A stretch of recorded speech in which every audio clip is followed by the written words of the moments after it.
Nous nous souvenons que du temps soviétique, du temps même de la Russie a beaucoup investi en Afrique sur le plan intellectuel. Les universités, elle a formé beaucoup de monde. Elle n'en recueille pas les fruits aujourd'hui. Malgré d'ailleurs un colloque, un forum qui s'est passé sur le sujet il n'y a pas très longtemps en Russie. Ne pensez-vous pas que la Russie manque l'occasion d'être présente en Afrique? Je pense que nous sommes victimes de la politique qui a été menée par Korzeyev et aussi Yeltsin en est responsable, bien sûr, dans les années 90, quand on a déclaré que l'Afrique n'est plus importante pour la Russie. Donc tout ce qu'on a formé en Afrique, tous les investissements éducationnels, politiques, culturels, informationnels, économiques et ainsi de suite, ils sont arrivés au temps de l'Union soviétique. Et puis, on est parti de l'Afrique. Et moi-même, quand j'étais président de la commission étrangère à la Douma, j'ai reçu des leaders africains, aussi du Mali, le vice-président du Parlement de Mali, qui m'a dit « Mais où est-ce que vous êtes ?» Parce que ma femme est russe, mes enfants sont semi-russes, je parle de russe, mais vous, on ne vous voit pas, ni au Mali, ni dans les pays voisins. Vous avez investi beaucoup d'efforts dans l'Afrique et vous êtes parti complètement, on n'est pas content. Et je pense que jusqu'aujourd'hui, cette absence de présence de la Russie en Afrique, c'est la conséquence de notre repliement sur nous-mêmes qui est arrivé dans les années 90.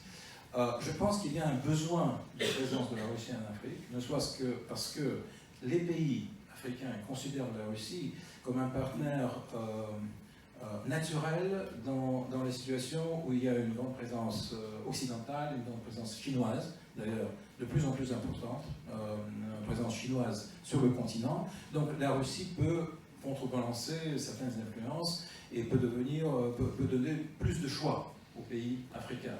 Et je veux noter que pas un seul pays africain n'a refusé l'invitation de Vladimir Poutine à ce sommet russo-africain à Sochi, qui s'est passé il y a 2 ou 3 semaines.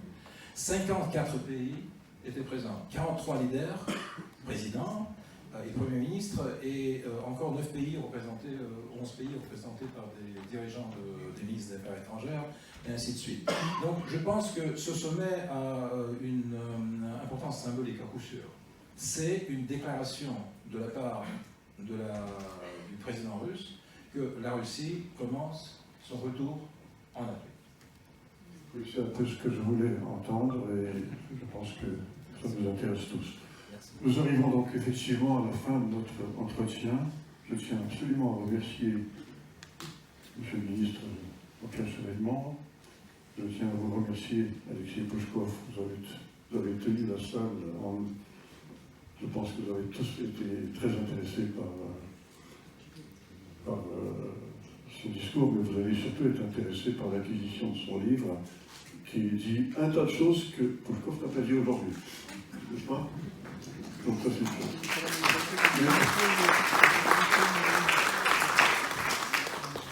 Alors, et maintenant des choses purement matérielles. Bon, je rappelle que l'Alliance franco-russe est une association dont le but est de faire connaître en France, mais disons en Europe, la Russie, mais d'une manière différente de ce qu'on peut entendre ou lire dans les médias occidentaux. Ça, c'est notre cause première. Parlant de notre activité, on est présent très souvent, il n'y a pas un mois où nous ne sommes pas présents ou sur une manifestation ou sur quelque chose. Par exemple, demain, nous avons notre gala annuel et si ça intéresse quelques personnes, il nous reste 4-5 places, vous m'en parlerez tout à l'heure. Et puisqu'on approche de la fin de l'année, vous trouverez également dans l'entrée quelques formulaires pour vous réinscrire ou vous abonner à nos activités et surtout pour bien savoir ce que nous faisons, consultez notre excellent site réalisé par Denis Pluvillage qui s'appelle en un seul mot alliancefranco-russe.fr et vous y trouverez un tas de renseignements, y compris ceux que vous ne trouverez pas dans la presse.